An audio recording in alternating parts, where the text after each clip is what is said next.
It's the Chronicles of a Gooner, the Arsenal podcast, and we are live.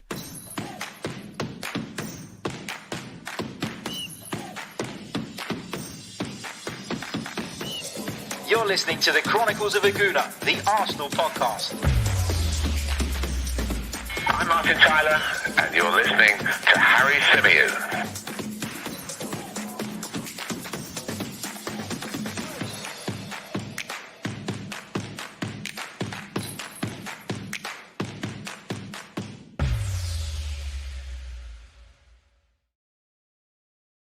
Hello, good afternoon, and welcome back to another live edition of the Chronicles of a Gooner, the Arsenal podcast, brought to you by 90 Min. As ever, I'm your host, Harry Symeou, and on this edition, we're going to be discussing the 6 deals that Mikel Arteta and Edu are supposedly working on, ahead of the upcoming summer transfer window. Now, many people were excited to hear yesterday that during Mikel Arteta's press conference, the Spaniard alluded to the fact that actually plans for the upcoming window were already in place, that the wheels were already in motion, that they already knew the deals that they wanted to get done. Now, he did go on to elaborate, and he did allude to the fact that, of course, that is dependent on how Arsenal's season finishes. And I think, look, anybody with a bit of common sense can work that out and can understand that and knows that the reality here is that Arsenal are in a bit of a tight spot financially, as are many football clubs in the game at the moment. But, you know, the impact of where we finish this season and how we finish this season should not be underestimated. Because if and only if Arsenal were able to sneak into the UEFA Champions League for next season, whether that be via the Premier League or via the Europa League route, that would give us such a huge financial boost. In the event that we don't, then we at least have to try and qualify for the Europa League, because unfortunately, no European football, as positive as it might be in terms of not having to play midweek games, in terms of making our season a little bit more manageable, in terms of giving us longer breaks in between matches. From a financial standpoint, as the way the club look at it, it will be a fucking disaster. And excuse my language, but that's the reality. Go out there, get European football. The Europa League is not ideal. There's a lot of games. There's some weird trips. That you end up having to do. I say weird, I mean obscure, maybe a little bit out of the ordinary. Some of them in the very corners of Europe, which are never easy to kind of navigate and negotiate through when you've got Premier League games at the weekend. And Arsenal's record this season, having played games in the Europa League and then the subsequent Premier League games, has been shocking. It's been really bad. And I'm not surprised at that. You look at some of the places that we have to go to. You look at the fact that it's a Thursday, Sunday turnaround. It's not ideal. But as I keep on saying, the finances, the financial element of being in Europe is huge for a club like Arsenal, particularly at a time like this. And that's why the club will be desperate to get even into the Europa League, contrary to what maybe some fans might be feeling. Let's say a big hello to everybody in the live chat at the moment. Big hello to McDowell's, who says, rise up everyone. Good morning to all the Gooners across the land. Smash that like. And this is the type of news I like to wake up to. AM says, in response to the title, I'll believe it when it happens. Christos says, let's go. Hi, Harry. How you doing, mate? Welcome.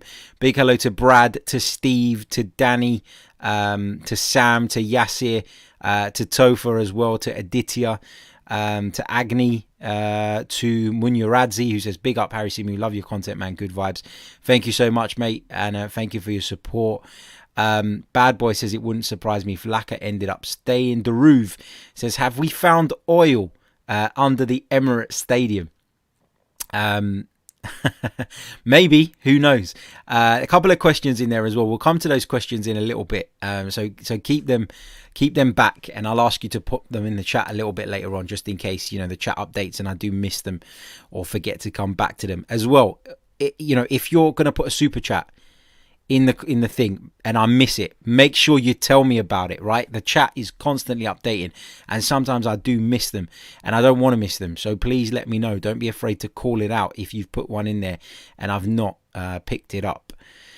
Right, let's get on to these 6 deals then that Arsenal are said to be working on in this transfer market. Some of them are outgoings as well. It's not 6 players necessarily that we're going to bring in, but it's 6 deals that Arsenal are supposedly working on in order to try and improve the squad, in order to try and release funds, in order to try and maneuver the group in such a way that we're then able to do business that will, in the longer run, or when it all is said and done, improve the squad. And these reports come from football.london. That's who's put this story together. That's my reference point here. So I'm going to start with Lucas Torreira. Now, he's currently on loan at the La Liga giants Atletico Madrid, but there is already talk of Lucas Torreira leaving the club on a permanent basis. Not had as much game time necessarily as he probably would have liked at Atletico Madrid, not had as much game time as Arsenal would have liked.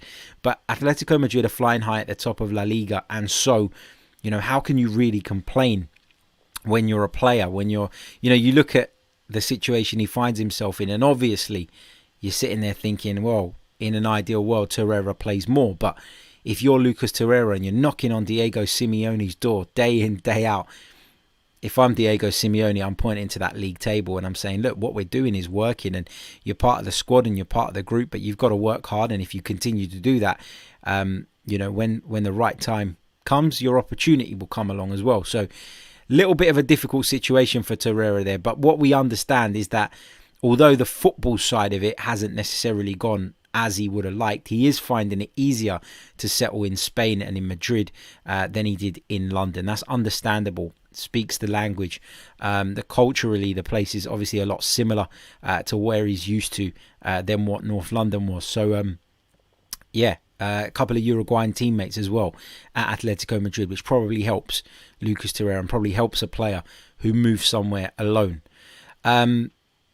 He's one of a number of players that we're supposed to be looking to move on as a bit of a cost-cutting exercise this summer. But reports from Italy, from Gazzetta dello Sport to be specific, where they're stating that Fiorentina are in the race for Lucas Torreira's permanent signature as well. So, a return to Serie A, I've always said, is probably the most likely outcome for Lucas Torreira. It's a place where his stock is still surprisingly high, given that he's played very little football over the last couple of seasons. But obviously, don't forget, he joined Arsenal from Sampdoria. He made his name at Sampdoria, and at the time, Juve and various other Italian clubs were interested in him as well. So Lucas Torreira's future, in my opinion, lies in Italy. And I think that the talks about Fiorentina make sense. And as Gazzetta dello Sport, my apologies, report that talks are well ahead and that the midfielder himself has already given Arsenal the green light to complete that transfer. So that's number one. Lucas Torreira looks as though he could be on his way back to Italy.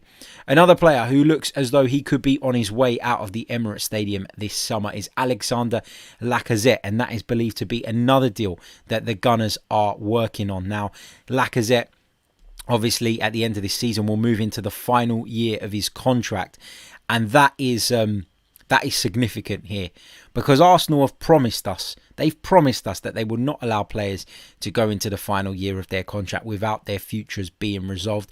Mikel Arteta obviously isn't going to come out and say that we're looking to sell the player.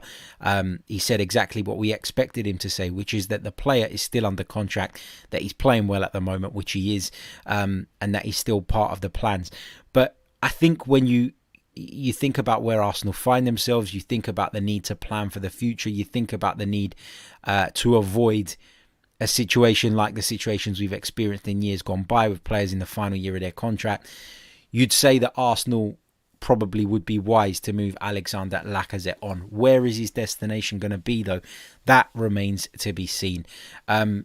He's been linked with the likes of Monaco. A return to France could be on the cards. He's also been linked with Atletico Madrid and Roma as well in Serie A. So Lacazette being linked with a number of places. I did say that these 6 deals, some of them are outgoings and some of them are incomings, but I'm getting the outgoings out of the way first. So don't just panic and feel like it's all players leaving or that there's some mass exodus going on without Arsenal looking to make any sort of moves to replace those players. But Alexander Lacazette is another one whose future is very up in the air at the moment. And I wouldn't be surprised if he is to leave the club in the summer. But that's not to say he can't do a job between now and then. That's not to say he shouldn't be played, he shouldn't be included, because he has done well. And Lacazette's been a model pro since he joined Arsenal.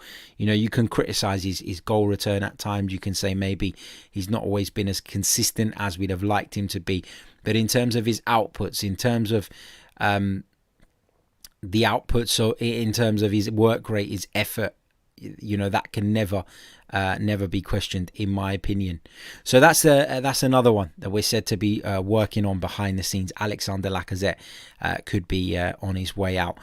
In terms of more players going out, Hector Bellerin is another one who's been heavily linked with a move away this summer. Now, I think it was last week now, reports emerged that said that he had kind of decided that his future laid elsewhere last summer.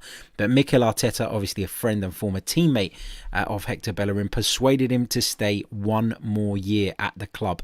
And in staying that one more year, he'd be doing Mikel a massive favour. And it looks now as though he's honoured that year. And when we get towards the end of the season, we'll be talking about Hector Bellerin potentially moving on to pastures new. Now, where he'll end up, we don't exactly know. PSG have been linked. Barcelona, his former club, are being linked. And, of course, they're holding their presidential elections this weekend, so that could be massive as well. We know that Joan Laporta, who's one of the front runners to win the election, is a massive admirer of Hector Bellerin and has named him as one of the players he'll be going after in the event that he is successful. So Hector Bellerin could be off as well. And, you know, if you could move on Torreira, if you could move on Bellerin, if you could move on Lacazette, you should be able to raise a fair amount of money in order to go and get, some more deals done. Now, one of the players that we are being linked with as a replacement for Hector Bellerin is Brighton's Tarik Lampty. Just 20 years old, Tarik Lampty started the Premier League season fantastically well. Played 11 games at the start of the campaign for Graham Potter's side and really impressed in a number of departments. Really good defensively, got forward brilliantly, made a real impact. I think he got 3 assists and scored a goal in those 11 games in an attacking sense for Brighton as well. And he feels like he would fit. The only thing here is, what are Brighton going to be demanding for him? And will what we get for Bellerin, who's 25, 5 years his senior, and looking to move abroad, will that be enough to tempt Tarik Lamptey away from Brighton? Now, I'm sure Lamptey himself would be open to the move, but can we persuade Brighton to part ways with the player? Now, Brighton, of course, in a relegation battle, and if Brighton were to go down, obviously it makes our lives easier in terms of being able to not only pick up the player, but to be able to bargain on the price and be able to drive those prices down. Now, is he an upgrade on Hector Bellerin? And this is going to be controversial, right? Because I don't think that right now he necessarily would be. That's not to say that he can't go on and be an upgrade on Hector Bellerin in the future. But with Tarik Lamptey, a lot of what we're basing our argument on is potential. And cast your minds back to when Hector Bellerin broke into the Arsenal side. We weren't just talking about one of the Premier League's potential best right-backs. We were talking about someone who had the attributes to go on and become one of world football's top fullbacks. Barcelona were keeping tabs on him again, having lost him to us once before. He was making progress in terms of the Spanish setup. Obviously, Hector Bellerin's career hasn't gone on to achieve the heights that many of us thought it might. But what I'm saying is that's a prime example of where you shouldn't get too carried away by potential. After all, potential unfulfilled is not valuable. It's not worth anything because it doesn't mean anything. You can have all the potential in the world. And I talk about, when I talk about these players that I think about in the past, Nicolas Anelka, what a footballer he was. Potential all the potential in the world, but an absolute idiot. And that cost him, So there are so many factors that determine whether a player goes on to fulfill their potential. Is he playing in the right team? Has he got the right players around him? Is the coach the right coach for him? Is he fully focused on his own development? Is he able to stay fit? Etc, etc, etc. So there are a number of factors that go into whether or not you actually go on and fulfill that potential. And with Tarik Lamptey, although there appears to be some of that there, it is just potential at this moment in time. We've been burnt before by signing players whose injury records were questionable. And I would argue that right now Tarik Lamptey's is. So I'm not against the idea of signing Tarik Lamptey. Don't take it that way. But I guess the point I'm making is there's a massive disrespect for Hector Bellerin. And there's this idea that somebody like Tarik Lamptey would come in and at the click of a finger be automatically better and bring more to the squad, than Tarik Lamptey would, and than Hector Bellerin would, and that is simply not true. We're talking about Arsenal's vice captain right now, by the way. Quick reminder, this podcast is sponsored by manscaped.com. So if your forbidden forest is in need of some deforestation, head over to manscaped.com. Enter the promo code, which is 90min20. That's 90min20, and you'll receive 20% off as well as free shipping on your order. So please do check Manscaped out. Also, if you're interested in becoming a member of the channel, you can do so by clicking on the link in the description. That will take you to the membership page and you can select which tier appeals to you. I can see Marcin is having some issues doing that. Marcin, it doesn't work on the iPads, I'm led to believe. It does work on the phones and it does work on computers, but I've been told by members before, and correct me if I'm wrong, guys, in the chat that have already done this, because I haven't actually done it, but apparently on the iPad, for some reason it doesn't work, and I don't know why that is, but that might be the answer to your issues, Martin. But thank you so much. I hope you get it sorted, mate. Big thank you to Sia, who's just signed up to become a member now. Sia, thank you very much. Really appreciate it, and welcome. Make sure you click the community tab and get the Discord server link and come and join us in there, where we can have a chat. Martin says he's trying on the iPhone and has no luck. Martin, I'll reach out to you after this episode, mate, because I'm not, without looking at it, I'm not 100% sure what the problem might be. But anybody else in the chat, if you know why there's an issue on the iPhone, then please help Martin out in the chat. It is really, really appreciated.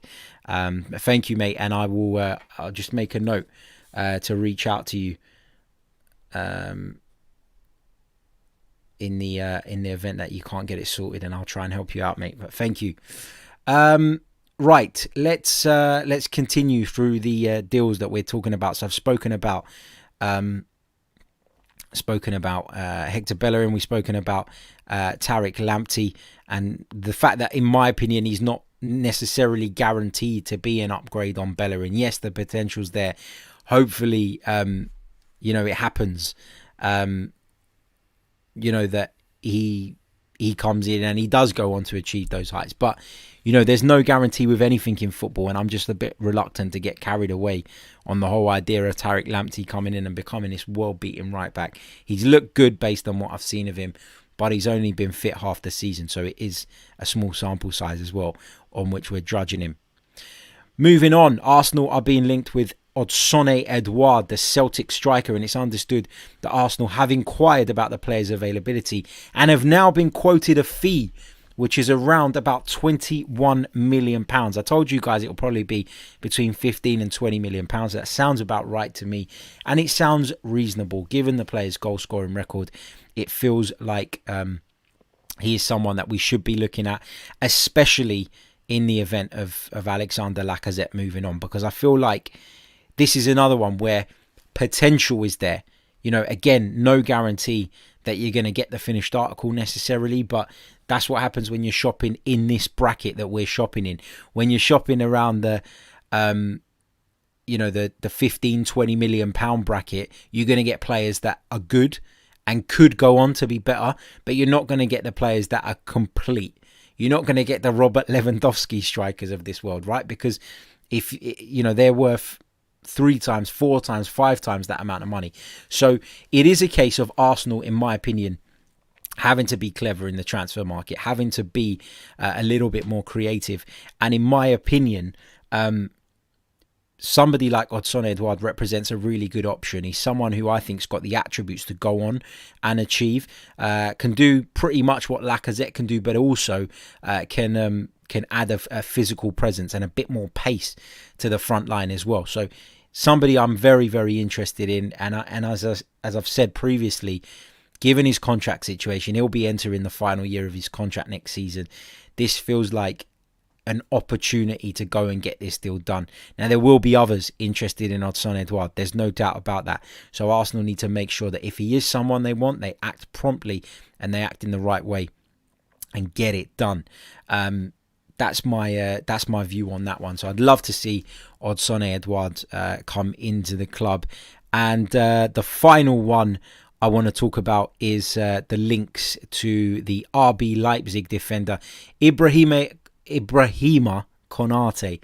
That's it, got there in the end. Ibrahima Konate is said to be someone that Arsenal are eyeing up this summer. He's a 21-year-old central defender. And of course, we've moved on Mustafi, Socrates. There's a chance that David Luiz could leave. There's a chance Callum Chambers could leave. There's a chance that Mavropanos could leave on a permanent basis this summer. We don't really know what's going to happen with Saliba, if he's going to come back and walk straight back into the squad. So there's lots and lots and lots of things that could happen in the central defensive area, and it feels as though Mikel Arteta may be sizing up another option. Now, Konate, just 21 years old, but he is the subject of interest from a number of top European clubs, and there's going to be a real race for this guy's signature. Do I think that it's anywhere near being a done deal? Do I even think that Arsenal are definitely going to get, are definitely going to lodge a bid? No, I'm not sure at this stage. It's very early on. I think, as many of you are pointing out in the chat right now, he would be expensive. Some of you pointing to the fact that, of course, Deo Upamecano is off as well. And is that going to make RB Leipzig dig their heels in a little bit more? Maybe. So we're going to have to see how that one goes. But interesting to see that Arsenal have or are said to be monitoring Ibrahima Konate, a player that lots of you, I can see in the chat, are a fan of. Right, quick reminder to hit that like button if you haven't already. There's over 170 of you watching us live at this minute. Let me check in and see how many of you have hit the like button. And while I'm doing that, get your questions in the live chat. If you've already put them in, there's a chance I've missed them because the chat's been updating constantly. So please get your chats, your questions in the chat now, and I'll jump straight to those now, and we'll spend the rest of the stream talking about those questions and making sure that we answer them as thoroughly and to the best of my ability. We've only got 49 likes and there's 170 plus watching, so let's make sure that we get that up to 100 at the bare minimum. Ingars says, what are the 6 deals? So the 6 deals are Bellerin, Lacazette and Torreira out, Lampty, Odsonne Edouard and Konate coming in. Now, this is not my information. I'm just relaying information and sharing my thoughts on it. So if this doesn't come to fruition, I don't want people jumping into my DMs giving me grief about it. The report does come from football.london. And it's, I guess, a combination of a number of reports that a number of outlets are running with at the moment. Right, let's go over to the questions. Let's see what you guys are saying. Subigia says, Harry, what do you think about the idea of signing Luiz for one more season?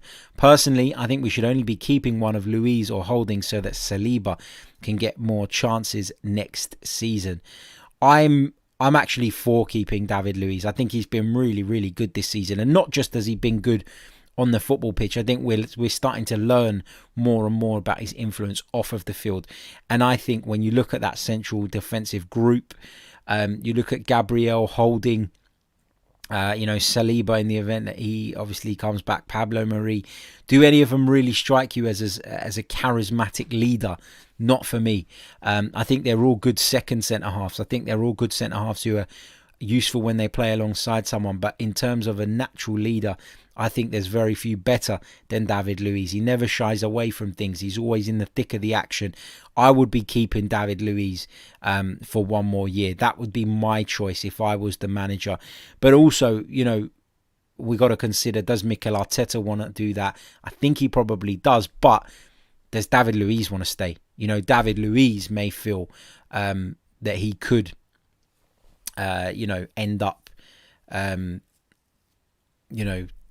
going back somewhere else, going back abroad. Maybe that's what he wants. We don't 100% know. I do think if Arsenal want to keep him, they can persuade him, and I hope that they do so, because I think it'd be useful in and around the group, even if not playing as regularly as he is now. Masters Weekend says, Harry, should we go after Origi to come off the bench next season? Could get him cheap, 12 million or so. Thoughts?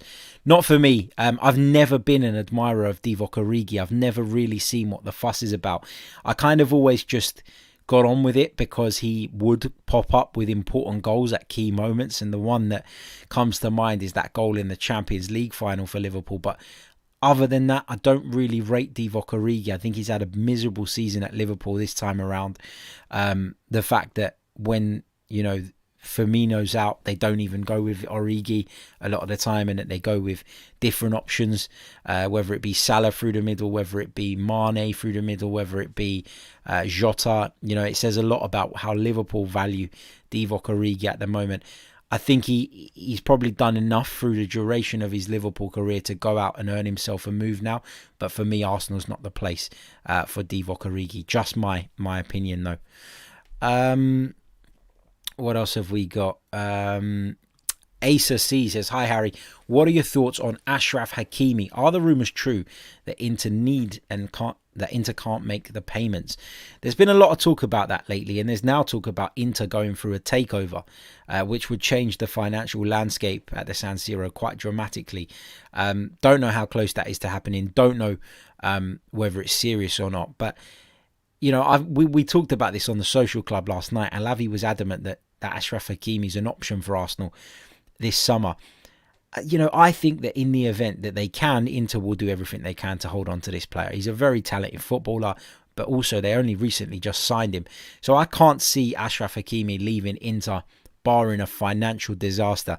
And I think the Inter are going to go on and probably win the Scudetto this season. And off the back of that, they'll probably be able to keep hold of the likes of Achraf Hakimi. If Arsenal had the money, then he's somebody I'd be looking at. I think he'd be fantastic. I think he would definitely be an upgrade on what we currently have. I say I'm not sure about Lampty because of all the reasons I've discussed. But when it comes to Hakimi, I would be sure on this one. I'm just not sure that we have the financial power and the financial muscle right now to do a deal like that. I expect Hakimi to remain at Inter. Might be an unpopular opinion, but that's what I think at the minute. Big hello to Christos, who says, for you, what is the most crucial position to spend money on? For me, right now, looking at this current squad, it's got to be the centre of midfield. I know we need another left back, and we probably, are going to need fillers in other positions as well if we're going to allow the players I've spoken about to actually move on this summer. But the problem here is that the midfield has been a real issue for Arsenal for a while now. And, Thomas Partey has had injury troubles. Is he going to get over them? Is he going to become a regular? Is he going to stay fit for a sustained period of time? We hope so. But in the event that he isn't, we need another option. Dani Ceballos is likely going to leave the club at the summer unless Arsenal dig out the cash to make that deal permanent. And then beyond that, it's Mohamed Elneny. He's the alternative. And for me, that's just not good enough. And I think that it's a position that desperately needs addressing. And although, we've found a bit more of a balance playing with the Xhaka Partey thing, and then adding the number 10 into the mix, I still feel like we could still add a little bit more creativity in that deeper midfield position than what we currently have. I still don't look at Partey or Xhaka and think that they're deep lying creators necessarily. I think they can do it at times, but I still look at it and think we could do with a world-class deep midfield player here. And so for me, in terms of the big money signing this summer, if there is going to be one, that's what I would be looking at, the centre of midfield. Let's see what else we've got here. Going to pick up a few more questions. Just lost my place in the chat. Here we go. Louis Robson says, Harry, do you think we should still fight for league position if our run comes to an end in the Europa League? For me, I can't see us winning the Europa League. We have to always fight in the league, Louis, just because the position that we're in now is simply not acceptable. And the higher up in the table we finish, obviously the better. There's prize money at stake as well if the Premier League, if the club are looking at it from a financial reward perspective as well. So that is there. The higher up the table you finish, the more prize money you get.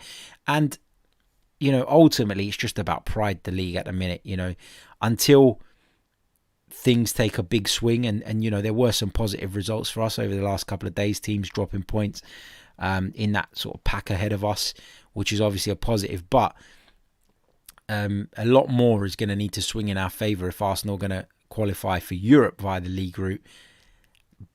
But whilst it's there, whilst it's a possibility, it has to be one of our primary objectives. I think the Europa League takes precedent at the moment, but the Premier League is important as well. What else have we got? Let's pick out another one. MBAFC says, Harry, we defo need a left back for Kieran Tierney. When you consider his injury issues, who would your ideal signing as a backup be? I've been thinking about this one over the last few days, and I guess because of all the things I keep talking about, because of the fact I want to see Arsenal spend money in other areas, I'd rather see Arsenal spend money, big money on first team players that are expected to start every week. I would go and get Ryan Bertrand from Southampton. He'll be available on a free transfer at the end of the season, if I'm not mistaken. I think his contract at St Mary's runs out this summer. And he's a player that we were linked with in January. We weren't able to obviously persuade Southampton to part ways. And why would they? Mid-season it would have been difficult. But at 31 years old, I still think he looks in decent enough shape to do a job. And yeah, as I say, June 2021... which is, of course, just in a few months' time, his contract expires. And I feel like in a time where we've got to get creative and be a little bit smart in the transfer market, he's the type of signing we could probably be looking at. Some will say it's not good enough. Some will say, that I'm accepting low standards. No, I'm just looking at where we are right now and what I think is actually achievable and realistic. And I think that one would be a realistic signing. Sam says, Harry, do you think Eddie will leave? Surely if he does, Balogun will sign a new deal. Heard he's asking for 40k per week. Do you think this is too much? Can't see us letting 3 strikers leave and replacing them all. First of all, I'll answer the Eddie bit. I do think Eddie will leave. I think he has to leave. If he wants to make a career for himself, he's got to move on, because it's been made abundantly clear that he is not going to get a look in at the Emirates Stadium at the minute. So yeah, if I'm Eddie Nketiah, I'm looking to move on. With the Balogun thing, I think he probably will sign a new deal in the end. They're playing hardball. That's the bottom line. Reports that he's been asking for 40k a week. I'm not sure that that's true. I wouldn't buy into that too much. It doesn't come from a particularly reliable resource. So I wouldn't get too bogged down on the numbers at the moment. I've always said it. I feel like the Balogun issue is about playing time rather than finance. And so I think it's more about the players that are ahead of him rather than what exactly is on the table from a monetary perspective. Sam also says, can't see us letting 3 strikers leave and replacing them all. No, we wouldn't replace them all. No way. If we did allow Lacazette to leave and Nketiah to leave, for example, I think we would bring in one. In my opinion, that should be Edouard, given the price, given all the other factors. And then I believe that Mikel Arteta maybe looks at Gabriel Martinelli as someone who can play in that centre-forward role. And let's not forget that Aubameyang will play there as well at times. That's Aubameyang's natural position, isn't it?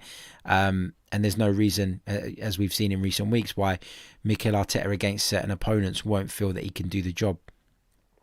in there. Into Yanan says, would you give Guendouzi and Thomas Partey a go in midfield? I wouldn't be against it. I think they'd probably actually complement each other quite well.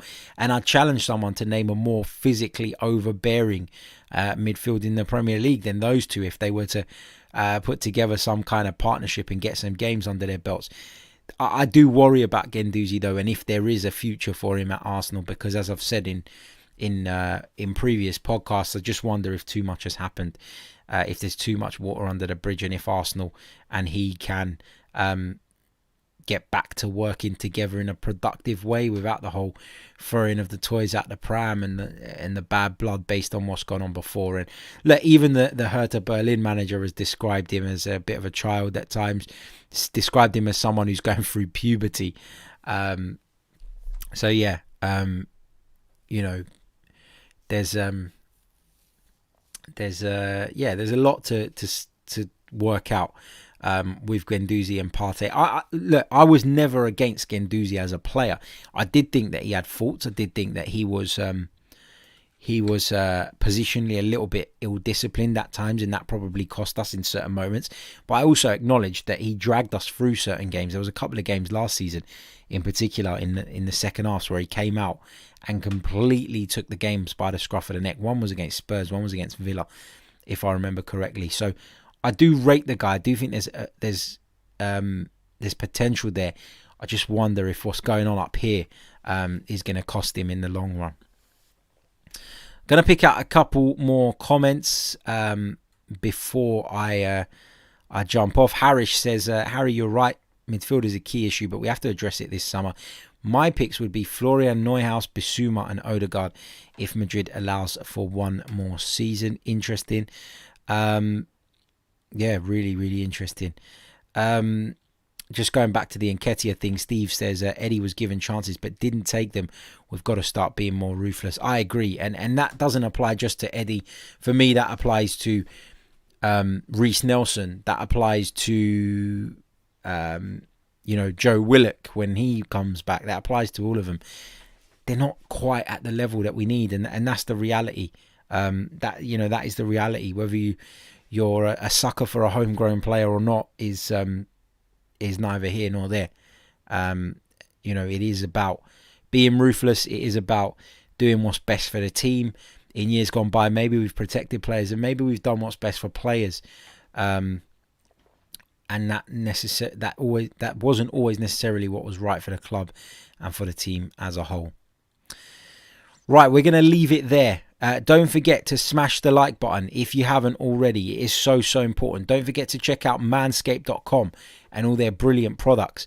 Enter the discount code, which is 90min20. Went blank there for a minute. That's 90min20, and you'll receive 20% off of your order, as well as free shipping. Also, if you want to become a member of the Chronicles of a Gooner channel, thank you to those that have signed up during this show. It is really, really appreciated. Then feel free to click on the link in the description.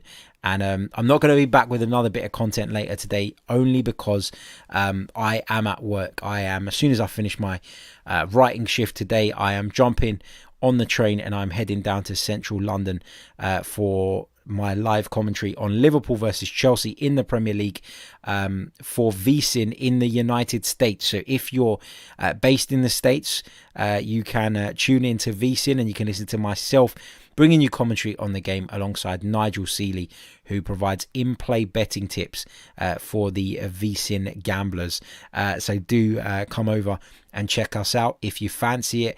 But that's the reason why I won't be able to bring you another bit of content later on. I'd love to, but unfortunately I can't. So I'll be bringing you 2 tomorrow to make up for it. And I've got a Bellerin video ready to go as well. I just need to tweak a couple of bits on the edit because I had some issues when recording it. So I'll get that done at some point today, and then that can be released probably tomorrow morning for the members to check out. So be back very soon. Until then, take care of yourselves. Have a good one. All the best.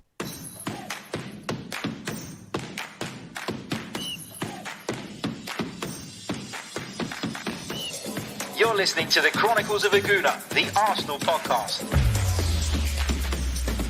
I'm Martin Tyler, and you're listening to Harry Symeou.